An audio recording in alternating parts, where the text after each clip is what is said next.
자, 그럼 우리가 거기서 조금만 더 돌아가 봅시다. 조금만 더 가보면은, 네. 우리가 첫 시간 정도에 이걸 한번 제가 말씀드렸던 것 같은데, 찰스 베비지 아저씨입니다. 찰스 베비지. 네. 여기서부터 끊어갈게요. 네. 다시 저희가 처음으로 좀 돌아가게 되면요.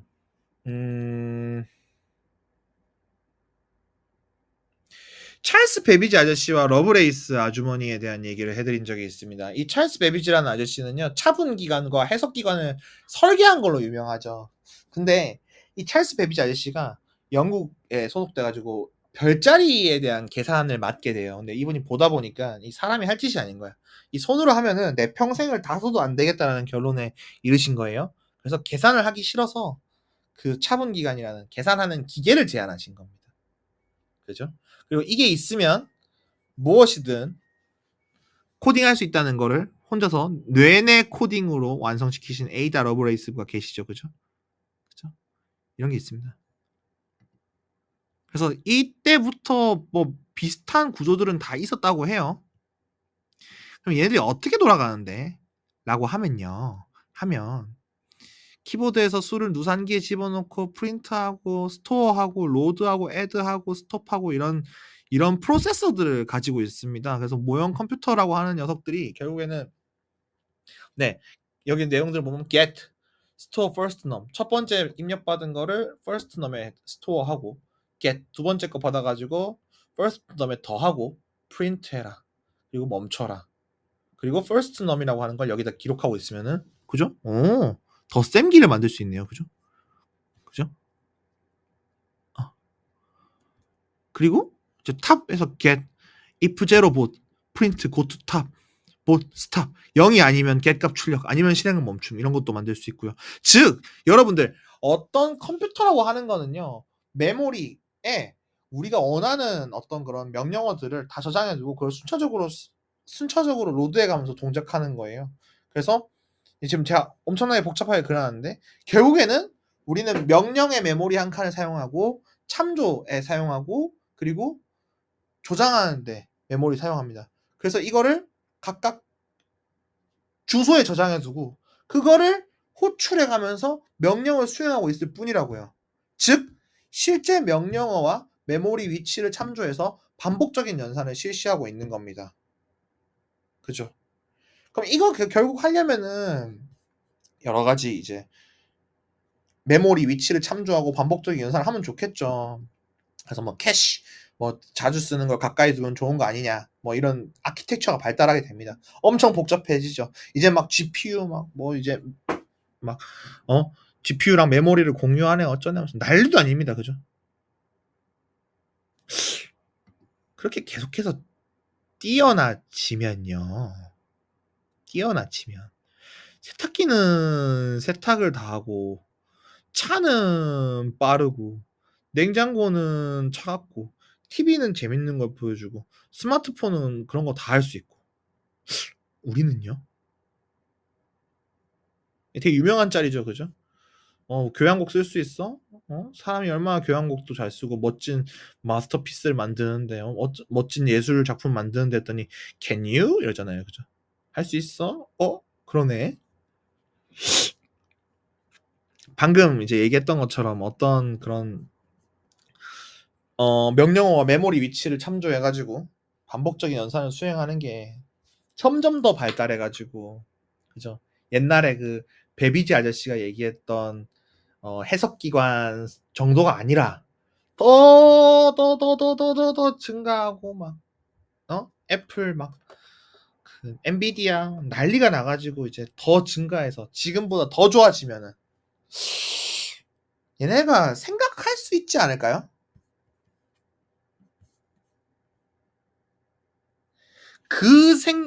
얘네가 컴퓨터가 생각할 수 있냐? 라는 질문을 해결하려면은 더 오랜 시간으로 건너가야 됩니다. 1928년도에 다비드 힐베르트라는 사람이 이런 말을 합니다. 모든 수학적 문제에 대해서 참인지 거짓인지 확실하게 결정해 줄 수 있는 명확한 방법이 존재하는 걸 증명해라. 이게 무슨 말이냐면 어떤 문제가 있으면 이 문제를 풀 수 있는 문제인지 아닌지 바로 알 수 있는 방법이 있냐, 유한한 시간 내에 알 수 있는 방법이 있냐라는 내용이에요. 그래서 이거를 원칙적으로 수학의 모든 문제를 해결할 수 있는 일반적인 기계적 절차나 알고리즘, 풀 수 있는지 없는지 판단할 수 있는 알고리즘을 풀 수 있는가, 모든 수학을 풀 수 있는 알고리즘이 존재하는가, 이런 말과 동치가 되고, 그러면 수학의 추론 과정에서 기계적 패턴을 찾고 자동으로 수학의 모든 사실을 풀 수 있을 거라고 생각을 했는데, 쿠르트 게델이라는 분이 불완전성의 정리, 기계적 방식만으로는 안 됩니다 라고 하는 걸 증명해요. 그죠? 그리고는 36년에 앨런 튜링이라는 분께서 튜링 기계라는 가상의 기계를 통해서 괴델의 정리, 불완전성 정리를 증명해요. 여기서 유니버셜 머신이랑이 나옵니다. 대체 이게 무슨 소리냐? 최초의 완벽한 컴퓨터, 지금 우리가 쓰고 있는 컴퓨터의 원형이 되는 튜링 머신입니다.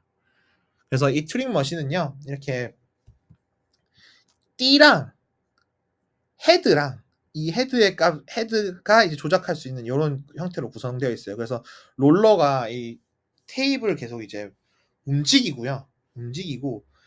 이 erase and writer, 이 각각의 위치에 있는 값을 쓰거나 지울 수 있어요.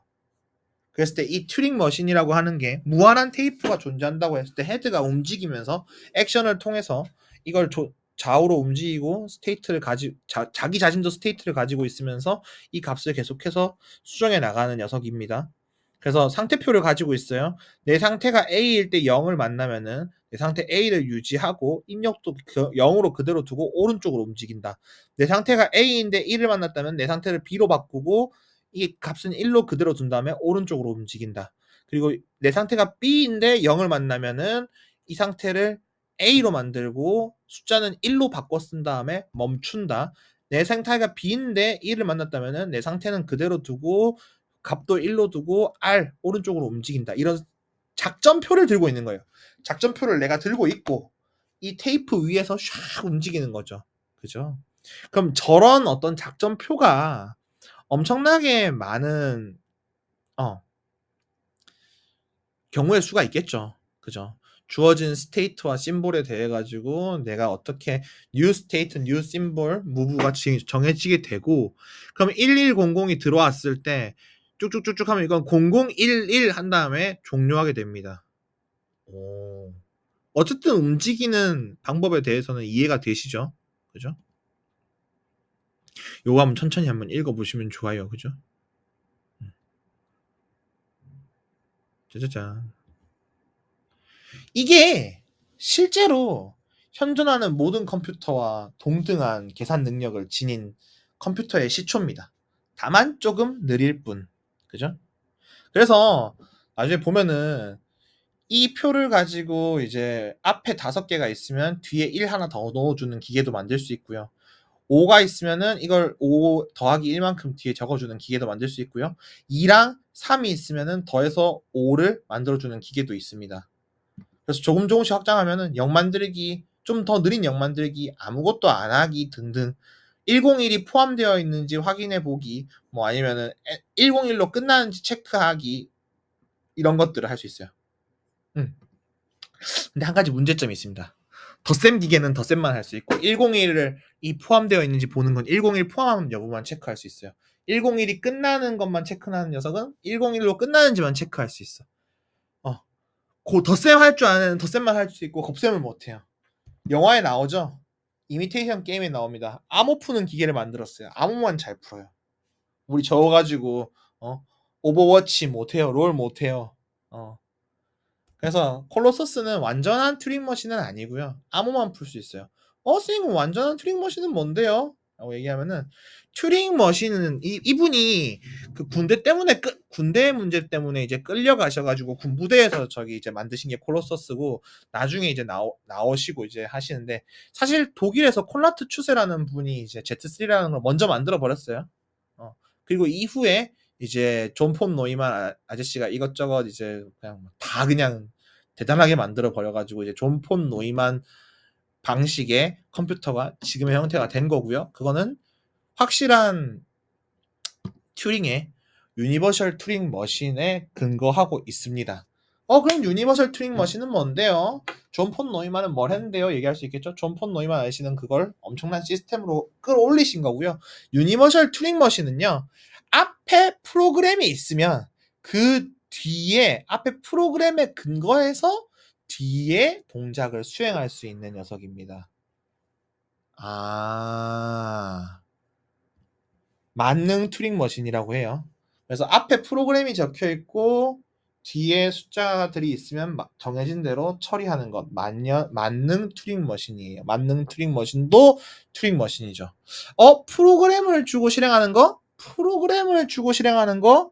이거 아니에요? 여러분들 컴퓨터에 프로그램을 주고 실행하면 될 거 아니야. 그죠? 맞습니다. 똑같은 개념입니다. 그래서 힐베르트의 결정 문제는 튜링의 정지 문제로 확장되게 되고요. 튜링 기계가 이제 튜링이 튜링 기계에 대해 가지고 HNTM 가정이라는 걸 해요. 모든 프로그램 P와 입력 I에 대해서 멈추는지 여부를 판별하는 알고리즘이 존재하는가에 대해서 이제 얘기를 하는데요.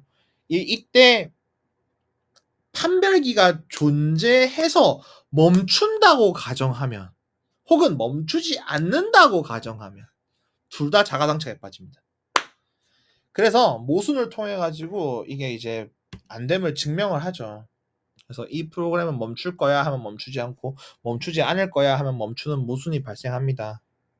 이 얘기 왜 했냐면은 튜링 머신은 결국에는 튜링 머신으로 불가능한 것은 튜링 기계가 할 수 있는 거는 계산 가능한 것이라는 거죠. 계산이 아닌 건 튜링 기계가 하지 못한다는 겁니다. 컴퓨터는 추상화된 만능 튜링 머신입니다. 무한한 테이프 문제를 유한하게 그리고 실행 속도 문제를 이제 좀 느려질 수밖에 없게 튜링 기계 문제로 해결할 수 없는 문제는 절대로 해결할 수 없는 그럼 결국 컴퓨터는 튜링 머신이에요. 튜링 머신은 계산할 수 있는 것만 돌릴 수 있어요. 그럼 우리 컴퓨터가 생각을 할 수 있는가라고 하는 질문은 결국 뭐냐면은 생각은 계산인가? 라는 질문에 도착하게 됩니다. 생각이란 과연 뭘까요? 사람은 생각하죠. 컴퓨터는 계산합니다. 근데 사람 계산할 수 있어요. 계산할 수 있는 사람? 생각할 수 있는 사람? 계산할 수 있는 기계? 생각할 수 있는 기계인가요? 어려워요. 그죠? 우리가 하고 있는 이 생각을 어떤 계산이라고 치부하기에는 엄청나게 대단한 능력 같고 그렇다고 이걸 계산이 아니라고 하기에는 근거가 없고 그러네요. 그죠? 그래요. 뇌세포라고 하는 녀석들이 하고 있는 행동이 결국 계산인지 아닌지 우리는 알고 싶은 거예요. 그래서 이거 가지고 근데 앨런 튜링 아저씨 좀 약간 인간미가 없어요. 그래서 사람의 생각은 약간 맥락에 대한 파악이 있어야 되고 좀 다르다고 생각을 하고 막 이런 생각이라는 건 연속적인 대화라고 얘기를 하는데 앨런 튜링 아저씨가 야 그거 알 수 있어? 몰라. 그럼 차라리 이렇게 하는 건 어때?라고 하면서 튜링 테스트라는 걸 제안합니다. 이게 뭐냐면요. 여러분들이 C가 되는 거예요. 여러분들이 C인데 가려진 방 안에 A랑 B가 있어요. A랑 B. A는 인공지능이고 B는 사람이에요. 둘이 대화하는 거를 지켜보면서 C가 A가 사람일지 B가 사람일지 맞추는 거예요. 여러 번 해요, 그 게임을. 그게 튜링 테스트인데 만약에 인공지능이 생각을 할 수 있어 가지고 엄청나게 고도화된다는 게 가능하다면 튜링 아저씨가 이렇게 얘기해요. 우리는 생각할 수 있고 컴퓨터가 생각할 수 있다면 컴퓨터와 사람의 대화를 구분할 수 없는 즉 C가 정답률이 어떤 게 사람인지 맞추는 정답률이 50%에 수렴해 버리면은 튜링 테스트 통과한 거 아니야? 그러면 어차피 그냥 컴퓨터 계산하는 거 생각이라고 인정해 줘야 되는 거 아니야? 라는 약간 네. 네. 네. 그런 튜링 테스트라는 걸 제안합니다. 이게 쉽지가 않아요. 네, 사람과 아무 문제 없이 대화를 하고 사람이 못 맞출 정도로 잘 대화를 하면 뭐 네. 인정할 수밖에 없겠죠. 근데 이제 거기에 대해서 이제 중국어 방 역설이라는 게 등장을 합니다. 무슨 말이냐면 여기 바깥 사람이 중국말을 넣어요. 안에 방 안에 갇힌 사람은 중국어가 뭔지 몰라. 뭔지 모르는데 들어온 걸 보고 이 무한의 전공 서적이 있어 가지고 들어온 거에 이런 반응을 하면 된대. 그래? 뭐 찾아 가지고 바깥으로 줘요. 그러면은 이 밖에 있는 사람은 안에 있는 사람은 중국어 몰라. 중국어 모르고 그냥 연결된 거 그냥 확률 연결된 거 그냥 줬을 뿐이야. 근데 밖에서는 중국말을 받을 수 있는 거잖아요. 그러면은 이 안에 있는 사람은 중국어를 구사할 수 있는 거 아닙니까? 물론 이게 뭐 철학적 뭐 논리적 뭐 역설이 있다고 하는데 거기까진 모르겠고 중국어 방 논변을 통해 가지고 봤을 때 만약에 우리의 LLM이라고 하는 이 인공지능 계산 컴퓨터가 할 수 있는 지금 최고의 기술이 사람의 대화로부터 배운 무한에 가까운 이 확률표를 가지고 있으면서 사람의 입력에 그럴싸한 확률 최적점 결과를 뱉어준다면 우리는 얘랑 대화하고 있다라고 볼 수 있는 거 아닐까요?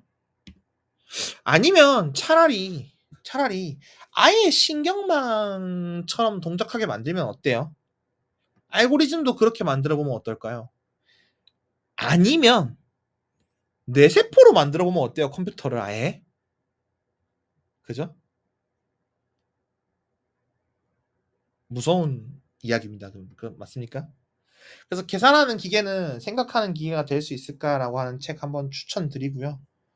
보시면 이 잭 코플랜드와 로즈 펜로드라고 하는 사람들끼리 이제 어떤 그러니까 각각 종파가 있어요. 잭 코플랜드 아저씨 같은 경우에는 대표적인 강한 기호 체계 가설자로서 튜링 머신이라고 생각하시는 분이에요. 생각, 의식 모두 계산이고 튜링 머신이다라고 얘기를 하시는 분이고 로저 펜로드 같은 경우에는 신경계의 양자와 비슷한 일이 일어난다. 즉 계산보다 고등한 무언가가 뇌에 있다라고 얘기하는 편입니다. 뭐 정답이 있는 문제는 아니죠. 여러분들 생각이란 무엇일까요? 여러분들의 컴퓨터가 생각을 할 수 있을까요?